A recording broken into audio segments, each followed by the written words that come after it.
Dictation start होगी 5 second बाद। Yes महोदया जी, हमें गांधी जी के विचारों की गहराई को समझने का प्रयास करना होगा। उन्हें राजनीति और स्वाधीनता की सीमित परिभाषाएं मंजूर नहीं थी। जब गांधी जी और उनकी पत्नी कस्तूरबा चंपारण में नील की खेती करने वाले किसानों के आंदोलन के सिलसिले में बिहार गए तो वहां उन्होंने काफ़ी समय वहां के लोगों, विशेष रूप से महिलाओं और बच्चों को स्वच्छता और स्वास्थ्य की शिक्षा देने में लगाया। चंपारण में और अन्य बहुत से स्थानों पर गांधी जी ने स्वयं स्वच्छता अभियान का नेतृत्व किया। उन्होंने साफ सफाई को आत्म अनुशासन और शारीरिक और मानसिक स्वास्थ्य के लिए आवश्यक माना। जब बैंकों का प्रमुख काम आम जनता की मांग की पूर्ति है तो बैंकों का यह कर्तव्य हो जाता है कि वे जनता की भाषा में ही काम करने लगे। भारत में अधिकांश राज्यों में हिंदी बोली जाती है। इस जगह पर कहना आवश्यक है कि सरकार ने भारत के समस्त राज्यों को उनकी भाषा के आधार पर तीनों भागों में बांटा, यथा बिहार, हरियाणा, हिमाचल प्रदेश, मध्य प्रदेश, राजस्थान और उत्तर प्रदेश राज्य तथा दिल्ली संघ राज्य क्षेत्र के क्षेत्र कहलाए। गुजरात, महाराष्ट्र व पंजाब राज्य तथा चंडीगढ़ संघ राज्य क्षेत्र ख क्षेत्र कहलाए और बाकी राज्य ग क्षेत्र में आए। इस विभाजन का आधार राजभाषा नियम 1976 है, जिसके अनुसार क क्षेत्र में राज्य दूसरे राज्यों के बीच एक मंत्रालय या कार्यालय और दूसरे मंत्रालय या कार्यालय के बीच पत्राचार हिंदी में किया जाए। ख क्षेत्र में 100% न होकर कुछ कम होगा और ग क्षेत्र में उससे भी कम था। हाँ, तो हम बैंकों के राष्ट्रीयकरण की बात कर रहे थे।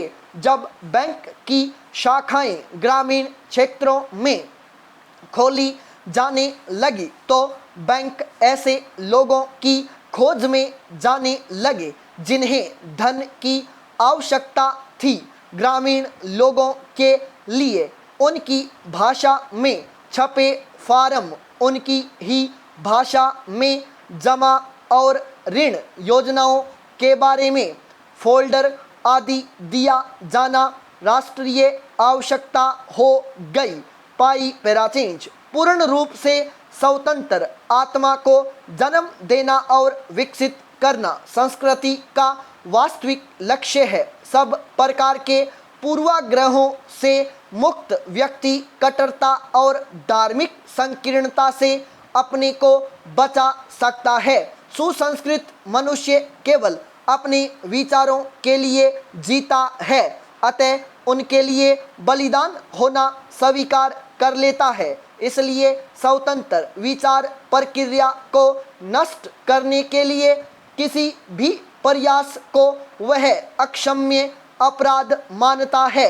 सामान्य अनुभव के आधार पर यह कहा जा सकता है कि मनुष्य स्वभाव में जो करता है वह स्थायी आदत के रूप में विद्यमान है और उस पर काबू पाने के लिए वैचारिक स्तर पर निरंतर प्रशिक्षण आवश्यक होता है। मनुष्य अपनी सांस्कृतिक यात्रा की अवधि में हमेशा अपनी जन्मजात और स्थायी प्रवृत्तियों के साथ संघर्षरत रहा है।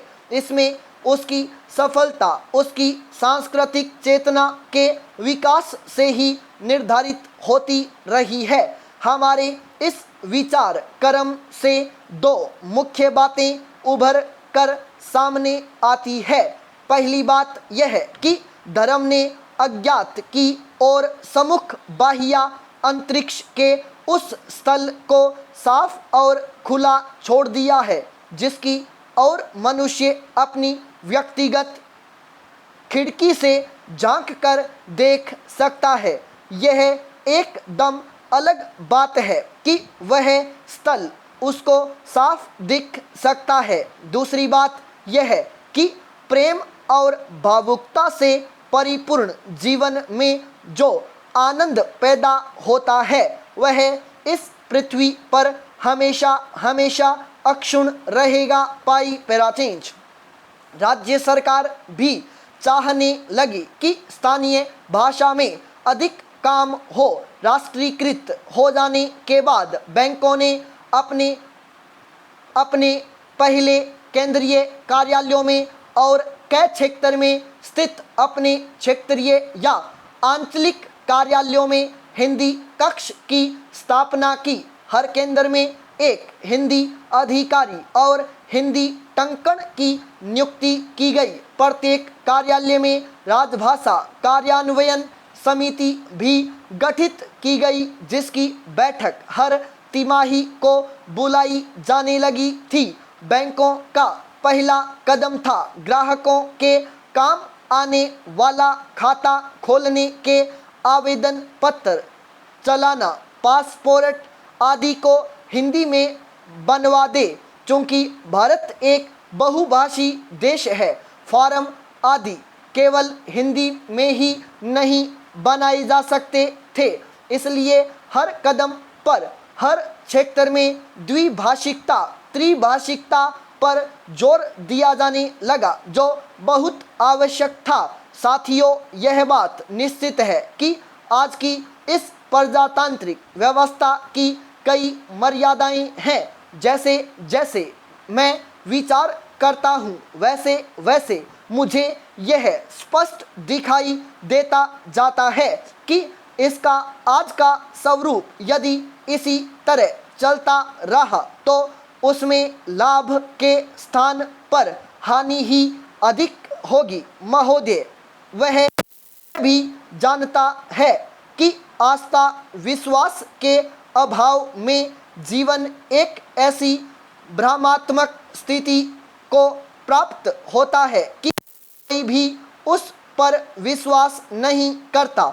इन सब परिस्थितियों के कारण सुसंस्कृत मनुष्य वास्तव में पूर्ण धार्मिक विश्वास और पूर्ण अविश्वास के बीच में स्थित रहकर अपना जीवन व्यतीत करता है। इस प्रकार का जीवन जीने वाले लोगों पर ही वास्तव में सभ्य समाज अधिक निर्भर करता है, क्योंकि वे ही समाज के प्रति अपनी जिम्मेदारी को अधिक अनुभव करते हैं। इसके विपरीत संकीर्ण धार्मिक प्रवृत्ति के लोग अपने धार्मिक विश्वास को समाज के मुकाबले अधिक महत्व देते हैं और पूर्ण अविश्वास का जीवन बिताने वाले अपने व्यक्तिगत हित और लाभ के लिए समाज और नैतिक मूल्यों की बलि लगाने से भी हिचकते नहीं। सुसंस्कृत मनुष्य का यह लक्षण होता है कि वह अपने जीवन में धर्म की सब अच्छाइयों को आत्मसात करते हुए भी धर्म के नाम पर झूठ, हिंसा, बनावट तथा अन्य अर्थहीन तत्वों से दूर रहता है। हमारे देश में इस प्रकार के बदलाव हमारी जनता, हमारे प्रबुद्ध नागरिकों और समाज एवं सरकार की साझेदारी से संचालित होते रहे हैं। हमेशा से हमारी सोच यह रही है कि ऐसे परिवर्तनों से समाज के वंचित वर्ग का और गरीबों का जीवन बेहतर बने। सभापति महोदय, इन जिलों की आबादी में अनुसूचित जातियों और जनजातियों के लोगों की संख्या अधिक है। हमारे सामने सामाजिक और आर्थिक पिरामिड में सबसे नीचे रह गए देशवासियों के जीवन स्तर को तेजी से सुधारने का अच्छा अवसर है। ग्राम स्वराज अभियान का कार्य केवल सरकार द्वारा नहीं किया जा रहा है। यह अभियान सरकार और समाज के संयुक्त प्रयास से चल रहा है। इन प्रयासों में ऐसे नागरिक सक्रिय हैं जो निर्बल वर्गों की कठिनाइयों को कम करने, उनकी तकलीफ बांटने और समाज को कुछ देने के लिए सदैव तैयार रहते हैं। स्टॉप।